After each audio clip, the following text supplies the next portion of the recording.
All right. Cold cut has been eaten. Chips have been eaten. Just need to get myself a drink here in a moment once we're done with Sakamoto Days. But it's time for more Sakamoto Days. So let's go ahead and get started, shall we? Yo, peoples! Qushu92 here, and welcome back to more Sakamoto Days. So, it gets to a point where Shin and Sakamoto, he's asking Sakamoto more questions about Ando, and while he's reading minds and talking, he winds up listening to one of the minds of someone who's affiliated with Ando, and thus he takes off trying to, lose Sakamoto. But Sakamoto, being basically John Wick, is able to get past every single hurdle he tries to throw his way, including a mob of very desperate shop owners. So he steals a ticket from the guy to get on the ship that Ando is on. And when Ando gets there, the guy he stole the ticket from almost kills him, and he's right there in front of, Ando, the person he thinks is his father. And his father, well, Ando looks like he knows him at first, and then proceeds to have Shin tossed overboard. So Sakamoto, taking a car that he commandeered from another person, he proceeds to launch the car off of a bridge directly in the path of the cruiser, the luxury cruiser that's out, catches Shin because, not just to save him, but also because he needed to level out the car so he could land safely into the ship. And now the both of them are ready to go, as Sakamoto says, to kill his dad. So, Holster, once again, good to see you here. Let's begin with Days 198, Useful. And then Sakamoto goes, "Okay, I'll be back. I gotta go kill your dad." Again, you don't have to say it out loud! Work is work. Now that you mention it, what'd my dad do? How come there's a hit out on him? Beats me. I try not to learn too much about my targets. Oh yeah? Well, since you're no help, I'll ask him myself. I'll find my dad before you do, and give him a piece of my mind. Don't get thrown overboard again. And then it has a person that was there with Ando, the person that has like the very big, I thought it was like eye patches, but it's just very big reflective shades. "That kid we threw overboard survived?" "Yeah, just got word he was spotted on board." "And there's another suspicious character, a silver-haired male with glasses." "Probably a hitman from the JAA. That dude must be pretty sure of his skills to come after us by himself." "Well, find the hitman and the kid, and kill them ASAP."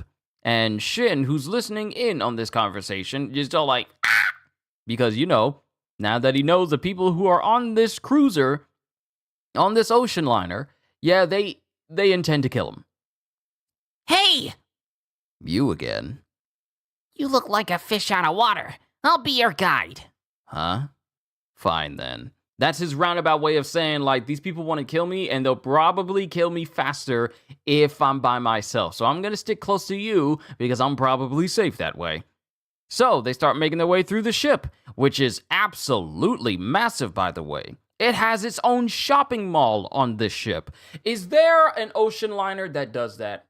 That's a genuine question. Because I know that, like, there's these ginormous malls that have multiple levels and entire gigantic stadiums inside. I'm exaggerating, but is there malls? Is there ships out there like luxury cruisers and luxury ships that actually are big enough to hold entire shopping districts in them? Because there's people walking through, they got potted plants and entire shops and stores and buildings all over.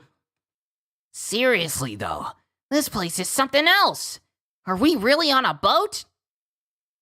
There are more than 10 restaurants, pools, gyms, bars.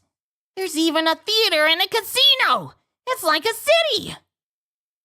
Tracking down Ando in this place is going to be a huge pain.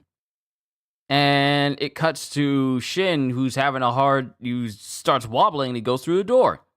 What's wrong? Shut up! I hate crowded places. There's so many thoughts pouring in. It makes me want to hurl. And then while Shin is like trying to think to himself and, trying to clear his thoughts, he sees what appears to be a dad with his 2 sons. If it weren't for this ability, I'd be living happily at the lab right now. Ugh, he's reading our minds. How freaky and creepy. And this is just memories that he had from back being in the lab before people actually started to appreciate him later on in life. You okay? Shut up! Aren't you freaked out? Stupid telepathy. And Shin is, bothered by his own power. And while Sakamoto's looking at him, we find ourselves in the middle of I want to say a bar, and someone starts playing on a piano.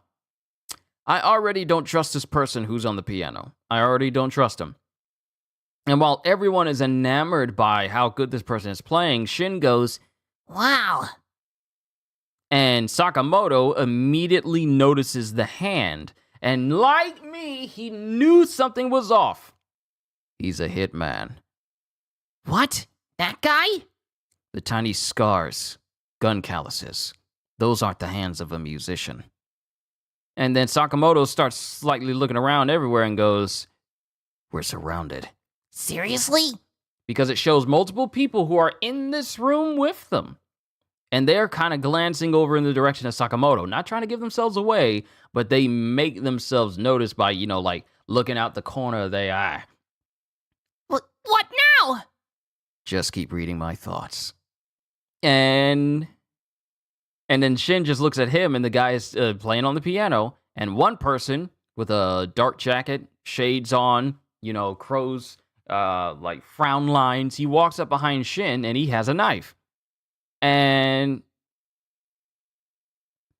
Sakamoto imagines killing Shin, and I almost got fooled. He imagines killing Shin, which shocks Shin and causes him to faint again. He's imagining my death again! And it causes Shin to faint out of the way of the guy who tries to stab him. And in that moment, Sakamoto takes a table spread and immediately yanks it off a table while also keeping the dinner, the silverware and all the plates and stuff still on the table. Expert. Wraps it around immediately, makes it into a whip, and proceeds to smack the guy in the face with his handheld weapon. Oh, you must be the hitman. Piano assassin, Spiel. It is Szpil. That's his name, so I'm going to call him Spiel. Spiel. Let's heighten the mood a little. And he hits a key, and the lights turn out immediately in this dining room. Ah! A power outage! It's pitch black! Hey, staff! And all the other assassins who are in this room, they put on night vision goggles, and they immediately try to hit Sakamoto, who dodges out of the way because Sakamoto doesn't need his eyes to dodge. Just by sound? You've got good hearing, huh? Well then. And Spiel immediately starts playing loudly on his piano so Sakamoto can't hear when the people get close. How irritating. And he is just shielding his vitals as people try to hit him all over his body, but we don't see the people because they're in the dark. Yeesh.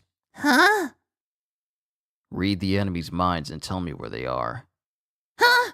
What the? As Sakamoto closes his eyes, and he also ties Shin's arms around himself so that Shin can hold on. Hey! On your right! And Sakamoto gets one assassin. 11 o'clock! And Sakamoto gets another. Oh, below! And Sakamoto gets that person. See, he got rid of the one first assassin by punching him square in the jaw. Then he got another one by just slamming him directly in the head. And then he gets one that comes from below and just slams his head directly into the floor. And then Spiel starts to get irritated. How's he detecting us? Might as well restore the lights. That was pointless. And then the lights come on, and all the patrons are going, too bright. And then we just see Then we just see Sakamoto hit Spiel with such force that he knocks him into the piano and then proceeds to slam the door over him. Mind you, Spiel's legs are still hanging out, so he basically slams the top half, the opening of this piano, directly on his legs, breaking the top half. My piano. And then Sakamoto and Shin start playing on the piano rapidly, and it causes the drums that are the little wooden mallets that are on the inside that, allow classic string wooden piano to sound. It starts slamming them all over in the face, just constantly. Four-handed rapid fire attack! And when it's all done, all the people and all the patrons inside of this dining room, they all clap, going, "Wow, splendid, incredible! Not very musical, but quite striking. What an interesting duo." You're actually pretty useful. Huh. Condescending jerk. And amidst all the people who are watching all of this, it's Ando who's watching. And the last we get for this chapter is Ando glaring at Sakamoto and Shin with narrow eyes. Because not only were the assassins completely taken out, but they managed to do it without too much damage to their own person. So the fight on this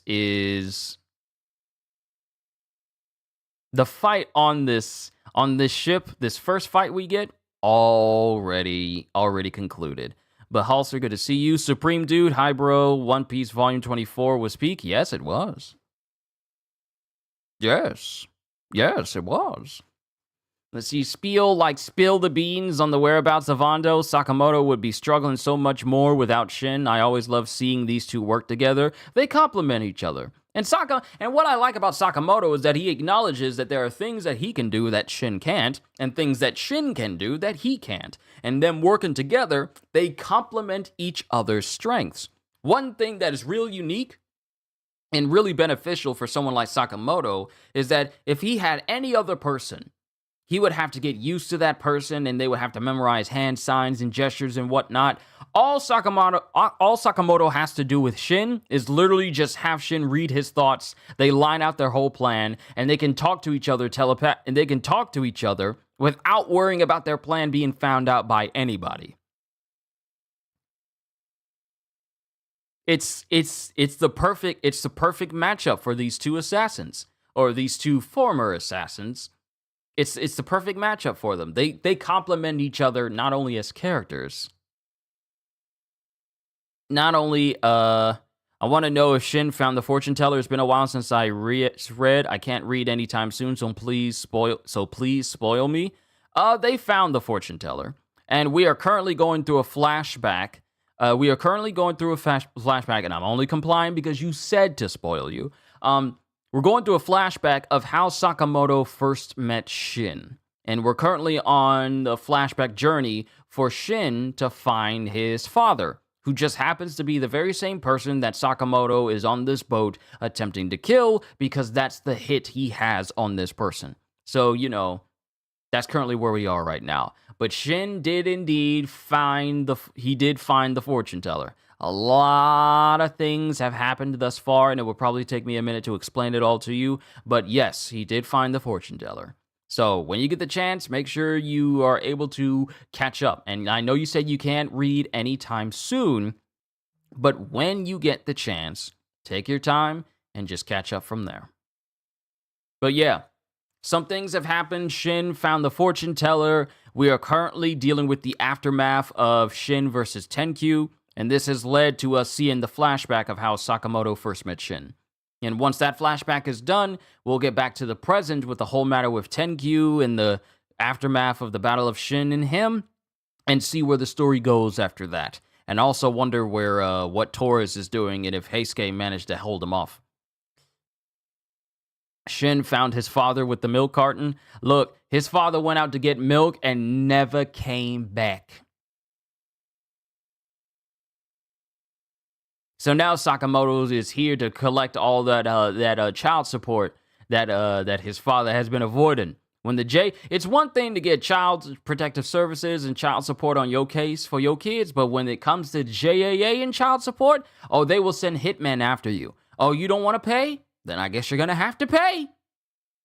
Sakamoto is here to help Shin collect his long-lost child support money that is due him. Sure, Shin is not 18 years old yet, so he still has some back pay that Ando owes him. If it does turn out to be his father. Oh yeah, I forgot about Torres. I didn't. We may be in the middle of a flashback, but we still got some matters to contend with in the present day. We still got things to discuss. But yeah, that was a chapter. Okay. So here's the first instance. Can't read anytime soon because I have board exams till early April. I understand. And I wish you the absolute best of luck when it comes to your exams as well. Study hard, study diligently. We will be here awaiting your return so you can enjoy these chapters with the rest of us after fully catching up. Like you said, I know it'll probably be a minute, but we here at this channel wish you the very best. So, this chapter just lines up the first instance where Sakamoto and Shin work together on a solid level. Mind you, Sakamoto isn't as, peaceful when it comes to the way he speaks, so he just looks at Shin saying like, yeah, you're pretty useful. You're actually pretty useful after all. And, Shin doesn't like being called like a tool or anything. Thank you so much. Of course. He doesn't like people looking down on him or looking at him weird any sort of way. And Sakamoto and the thing is, this is just how Sakamoto speaks. He's just indifferent to a lot of things. He's just procrastinating a lot. That is the one way for you it happens to all of us. I can't tell you how many times I sometimes procrastinate when I'm supposed to be editing a video and getting it done in a certain amount of time. So it happens to us all. But you got this. We expect to hear some great things from you later on. But Sakamoto is just indifferent when it comes to a lot of things. He's not overly expressive when it comes to certain things, and he's not easily moved by things that would be considered shocking to most people. Him being basically the height of assassins outside of Old Man Takamura, it's nothing really phases him. So even finding out that Shin had telepathy, he doesn't care. He doesn't care enough to call Shin a freak, which is kind of new to Shin, because he's so used to everyone reading everyone's thoughts and everyone looking at him like some sort of weird monster. But here we have Shin and Sakamoto working together quite well for the first time. Now, whether we'll see Shin and Sakamoto get so cordial as they are right now, where Shin looks at Sakamoto as Mr. Sakamoto with the utmost respect, it remains to be seen if we're going to remain in the flashback for that long. What's your opinion on the anime airing now, though? I think it's honestly hit or miss. It doesn't match the vibes of the manga. I haven't started watching the episodes yet. So I wanna gauge it for myself. I probably won't be doing a reaction to it, but I'll check it out once I get done with this, and I'll give you my thoughts later on. But as of right now, I haven't seen a single episode, so I'm going to wait until I at least catch up to the amount of episodes we have now before I can give like a consensus on how I feel about it. Yeah, I'll wait until then. So yeah, I'll watch it a little bit later. But overall, we got Sakamoto and Shin working together quite well. Let's see how long it lasts, because remember, that one person with the shades can't tell if it's a dude or a woman, so I'm not going to assume until we see or hear otherwise. The big person with the big old shades, there's only 4 right now? Okay, so it shouldn't take me too long for me to fully catch up then. But the person with the shades says, like, yeah, kill the kid and kill Sakamoto. And the whole ship is just,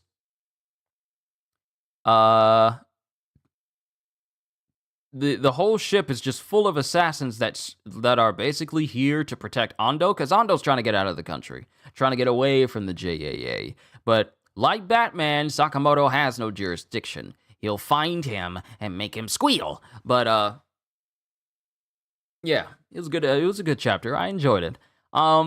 Sorry if I'm droning on just a little bit, but these are just my thoughts concerning this chapter. Now, I'm hoping for the next one, we start to see a lot more cooperation between Shin and Sakamoto as they progress, due to how well they work with each other, especially when these assassins try to attack him in the middle of a dining hall full of innocent civilians, and Sakamoto still took him out no problem, and got an ovation from all the patrons who were there eating as well, watching all this go down.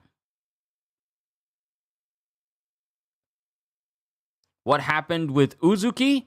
Okay, let me tell you this much. So, he was cold in the last arc. So things actually got worse for Uzuki. So, I'm trying to remember how far back you are. When we got to the museum and Old Man Takamura showed up.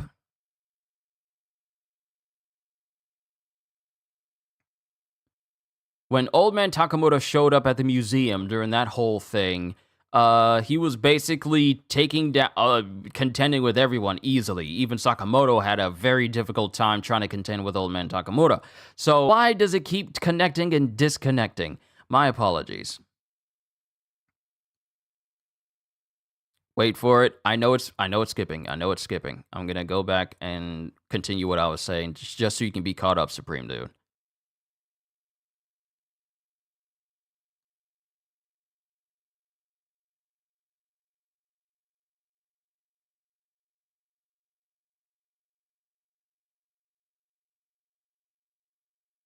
I reached till Shin defeating that prison guard. Okay, so you're right there.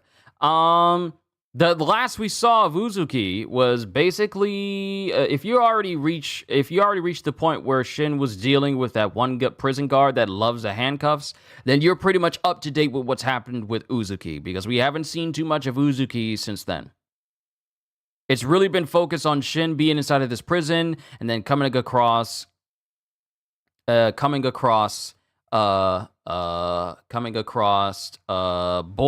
and him going to the next level with Blast. Oh, you must mean Boiled, like hard boiled. Just a lot of stuff happened with Shin meeting former member of Uzuki's group Tenkyu, and then a fight ensues with them once Tenkyu finds out that he's affiliated with Sakamoto. So a fight happens, and Shin actually... Oh, yeah, sorry, don't worry about it. I'll be quick. Shin, while he's Blast is One Punch Man. Boiled is Sakamoto Days. But Shin is fighting Tenkyu, who is basically the big success from Alkamar, making him the emotionless and perfect weapon that the JAA has always tried to make from Alkamar, the place where Uzuki and all the people who were his friends at this orphanage, that's where Tenkyu comes from.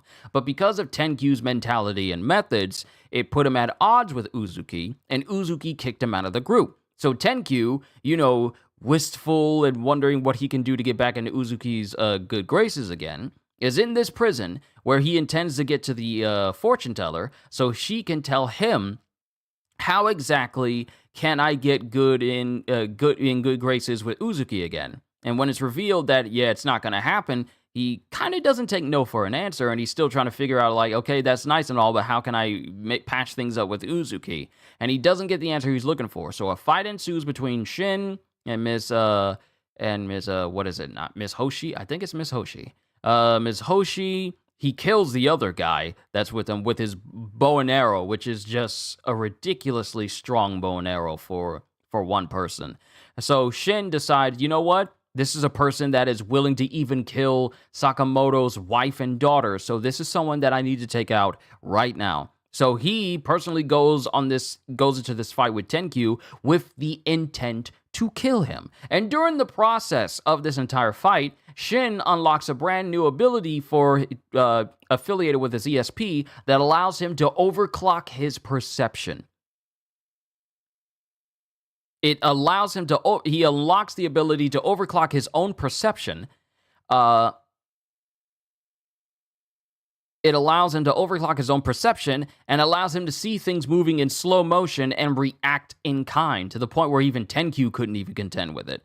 And then he proceeds to not only take off two of the fingers from Tenkyu's hand that he uses to, fire his bow, but he also slashes through Tenkyu's other eye. At one point, Tenkyu had an eye patch over his eye, but it turns out his eyes are beyond humanly good, and he can see up to like 400 meters. So Shin overclocks his brain, moves faster than Tenkyu, cuts off two of his fingers, and slashes through his eye, and then prepares to stab and kill Tenkyu right then and there, and that's when Sakamoto shows up. And in doing so, because Shin, pushed Tenkyu so much and almost killed him, Tenkyu is basically has internal bleeding, and Sakamoto is currently trying to save him, while Shin is all like, "You should know me," and he was saying, and then Sakamoto was saying, "Yeah, I know you," and that's when we got the flashback for Sakamoto. I think in the final arc, Sakamoto will break his promise and kill the final villain when his daughter or wife is in danger. Just my prediction. You mean Atari? I don't know who you mentioned before. Yeah, Atari. That's the name of the person. I forgot that he said, "Please spoil me." So I was saying the fortune teller woman, but I meant to say Atari. But I don't think Sakamoto is gonna.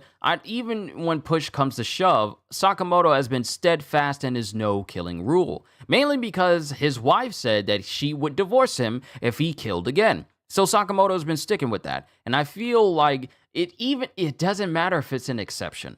Because think about this. Shin was willing to break that rule to kill Tenkyu. And Sakamoto showed up to stop him, knowing full well like what he stands for and what he's instilled in his fellow assassins and employees at the store, Sakamoto. So I don't think Sakamoto is going to break his promise to kill someone.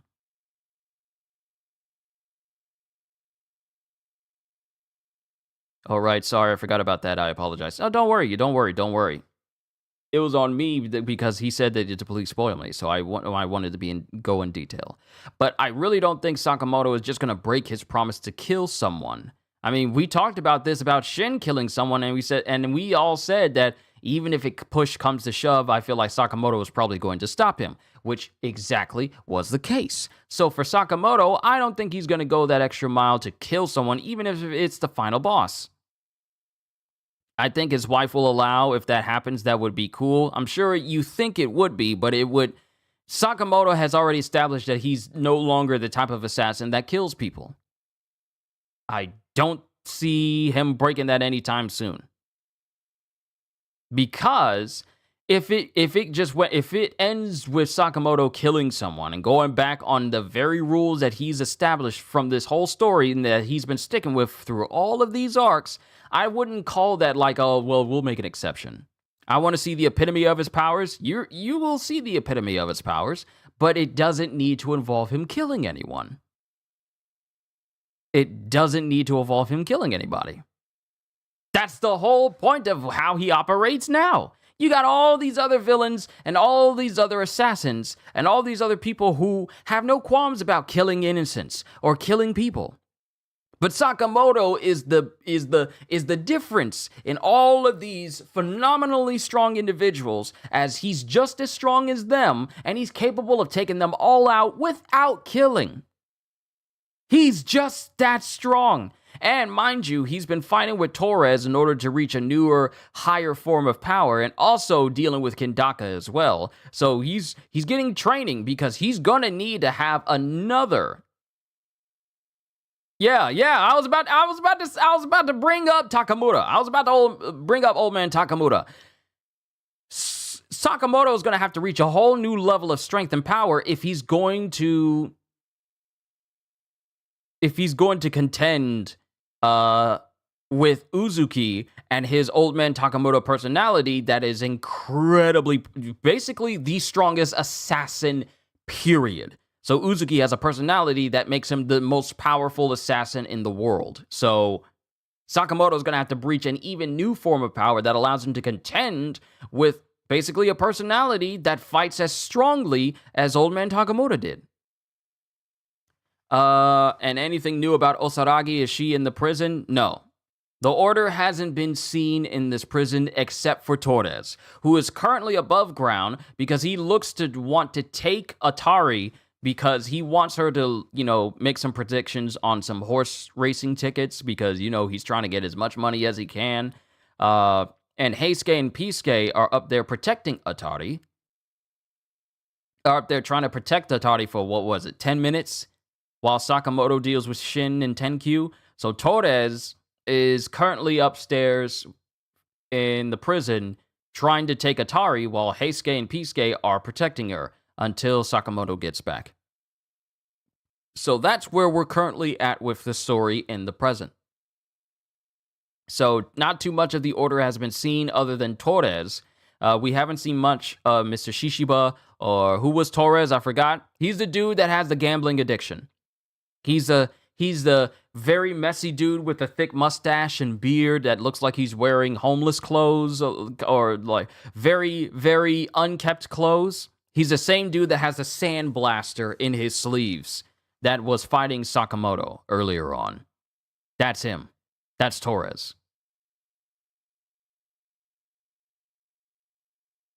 By the way, I can't get over what she did with the scraps in the bag, by the way. It's still crazy to me. Yeah, that was the most ridiculous thing I have ever seen in Sakamoto days. Her ability for probability.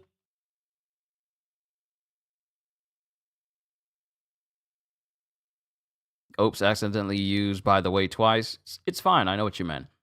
But, yeah, it's crazy how she fell to the ground with Shin and she got this random, and she said, like, there's a very rare chance, like 1 in 1/10,000th of 1,000, that if you were to take a bag and fill it with scraps, then it pops out a gun. And she basically just fills up a bag full of scraps, shakes it around a little bit, and it somehow reconfigures itself into a fully functioning Glock that Shin uses to, defend himself from Tenkyu during their fight. That was by far one of the most ridiculous things I've ever seen, and it was actually hilarious. But it just boggled my mind how you put random scrap into a bag, shook it up, and it made a gun. Fully loaded, bullets in the mag. Osaragi's entrance in the museum climax was pure aura. I love her. Oh, she scares me. Look, I thought Kumanomi was a threat, but no, Osaragi was an absolute monster. And she terrifies me. Because the moment she starts fighting, it's all over. A member from Uzuki's group was instantly killed by her as if Carolina Reaper wasn't anything. She just cuts a hole in the floor, Carolina Reaper falls in, and his pieces come flying out of the hole, and Osaragi crawls out of there looking like what is her name? Samara from The Grudge, or The Ring, whichever scary movie that's supposed to be. But yeah, I've talked long enough. Sorry about that, everybody. I tend to drone on when we start talking about some good manga. But this is where we're at with Sakamoto days currently. We're still in the flashback with Shin and Sakamoto as they're trying to make their way to find Ando and for Sakamoto to basically kill him. So we're going to have to see where we end up next week, I believe, because we are still not going on break. Sakamoto is fighting the JAA hitman right here. Might have to train by fighting her at some point. I honestly feel out of every single person in the order, Osaragi may wind up being one of the strongest, if not the strongest. Torres is up there because he had his face slammed into a full-on car and all he responded with was, ow. No scratches, no blood, just you slammed my face directly into a car. And this is Sakamoto, and he just basically pile-drived him in there, and he just responded with, ow. So for Sakamoto, that is the next stepping stone, but for Osaragi, nah, she absolutely terrifies me. She absolutely terrifies me. But we'll have to see where we go as Sakamoto is eventually going to have to deal with JAA. Does Osaragi not change clothes, though? I mean, that's her usual getup. The same could be said for Nagumo and Mr. Shishiba. That's just the getup that they have on. That's just their regular clothes. The same can be said for Shin and Sakamoto and Heisuke. They kind of wear their same stuff as well. The same goes for Uzuki's group. It's just a common trope for people to just wear the same thing all the time in manga. Uzuki's group, they never wear anything different. They wear the same thing. That's just how it is. But that was today's reaction to Sakamoto Days. I will catch you guys next week if you're for the next chapter reactions for One Piece and Sakamoto. Overall, these were some very good chapters today, and I enjoyed them. But I'm done for the day, ladies and gentlemen, because it's time for me to go get a drink because I am thirsty. All I can say to you is, hope you all enjoyed. Can't wait to see you all in my next video. Like, comment, and subscribe if you haven't already, because I am always looking forward to entertaining you. So have a fantastic day, and once again, as always... Later, peoples! I completely forgot that I still got my earbuds in my ear.